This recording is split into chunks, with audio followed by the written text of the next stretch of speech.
bet it's a bullet gonna get the last laugh. Another day, another video game franchise being ruined by monetization and greed. The greed that is plaguing Street Fighter and Mortal Kombat right now is disgusting. And I sit back and watch as a Tekken content creator mostly, and I wonder, will Tekken 8 also fall victim to the same predatory practice? We were all making fun of Mortal Kombat, one, because the game is just not really up to par, but then two, they immediately started flooding the game with skins. How does Omni-Man cost less than some rinky-dink skin for Mortal Kombat? And I'm not saying make Omni-Man cost more, I'm saying that these skins are totally inflated. But now you fast forward over to Street Fighter. A couple of days ago, they showed off the trailer for the costume outfit 3-pack. The players celebrated because these outfits are pretty fired. In my opinion, I don't think any of them is truly bad, except for Luke. His outfit is ridiculous. And also Blanca, his is underwhelming. And also, why is the DLC not on here? Shahid and AKI. But with those little nitpicks aside, this is perfect. However, everything went sour when this actually went live and the game was updated. Players was greeted with the pricing of all of this stuff. And you know how these games do, right? They don't put the stuff in dollar amounts like $3, $5. They put it in some made up currency. Coins, V-Bucks, COD points, crypto coins, or whatever Mortal Kombat calls it. But once you do the conversion for each outfit, the price for one outfit comes out to $10. This type of practice in a full priced game is unacceptable. If you want to buy all the outfits for all the characters in Street Fighter 6, it will cost you $100.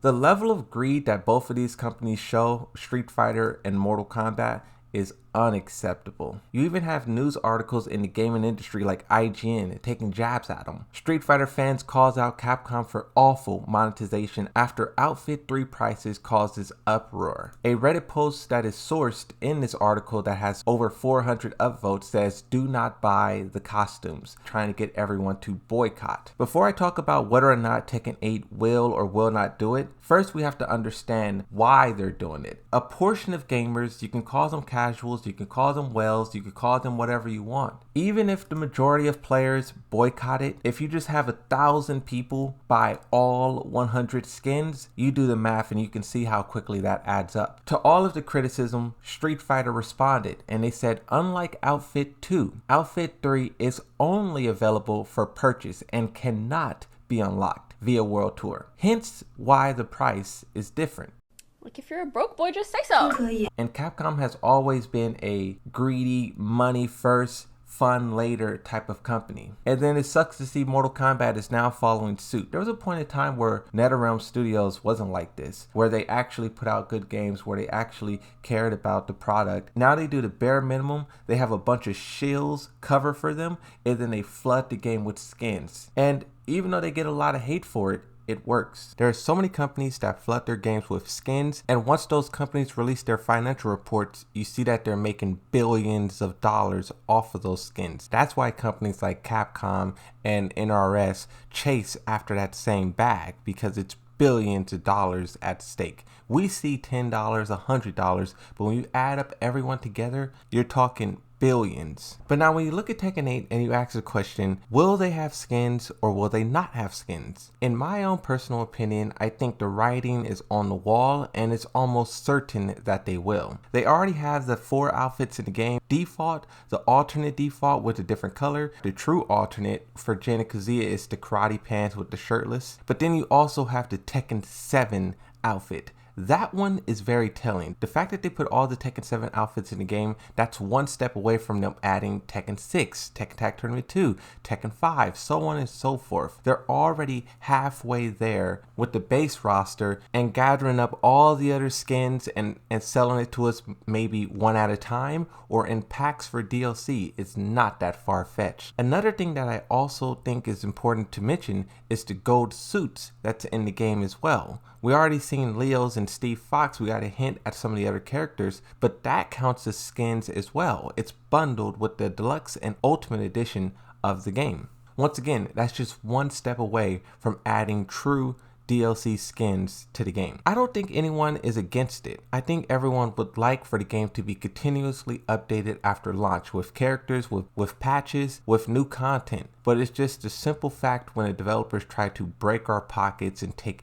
everything is when people get upset. But once again, the main reason why I think Tekken 8 will not do that is because of the people who are running the studio. Harada is very against a lot of the garbage that goes on in many different games. Yes, they sold frame data to us for $4. A lot of players got really upset about that a couple of years ago. But the developers tried to explain, like, this took a lot of work, this took a lot of manpower. We had to make sure this was correct, make sure this was right. Think about that now. $4 for frame data while Mortal Kombat is charging $13 for a rage art. You can see the clear difference between the Tekken devs and Capcom devs. But I would go a step further and say Harada is definitely on our side. I don't know if you guys remember this, but in a news article back when Tekken 8 was first shown at the Game Awards, Jun Kazama was announced, Harada did an interview with IGN. At the end of the news article, they asked him as a joke, who would you throw into a volcano? Before Harada got to his real answer, as a joke he said, the first people that came to mind were perhaps certain executives at the company. They change quite frequently and some of them are only interested in obtaining the high profits possible to further their careers, and they have no regard for development schedules or brand timelines. So some of them quickly flashed into my head, but if I had to think of a character, it's tough because most of them would probably survive if we look at past instances. So the part there where he's talking about the suits, the executives, those are the guys who are pulling the levers, pulling the strings and saying more, more, more, more. There was a news article probably like 2-3 years ago, I think 2021, for Mortal Kombat. That insider told the journalist there's a lot of pressure, right, to make a game fast and also that game to turn a profit. This is why they didn't make Injustice 3 and they instead made Mortal Kombat. And in my opinion, this is also why the game is so rushed and so empty, because they had a lot of pressure on them to do so. Of course, a spokesman came out and said, no, that's not real, but that's their job to do so. But you can see the kind of pressures that the executives push onto these studios to perform. They don't care about players being happy, they care about turning a big profit. Once again, you talk about billions of dollars. Now we think of Harada as just Harada, right? Jokes, funny, laughing, haha. But Harada is pretty high up on the food chain. So for a person like that to be saying what he said is very important, but also it shows how serious he takes his own game. This in my opinion is probably the main reason why Tekken 8 won't be super predatory with the skins.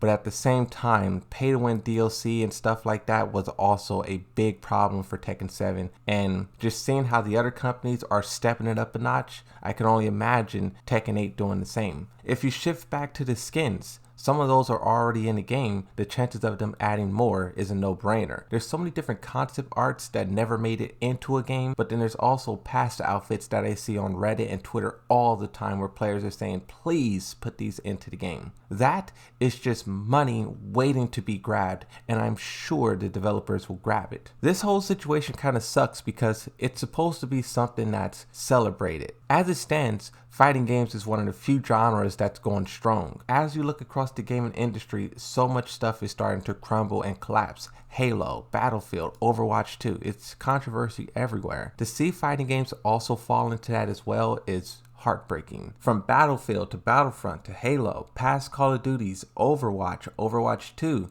Street Fighter, Mortal Kombat, so many games, too many to list, that have been destroyed by this. And as long as you have whales who just buy everything, it will continue. The backlash does not trump the profits.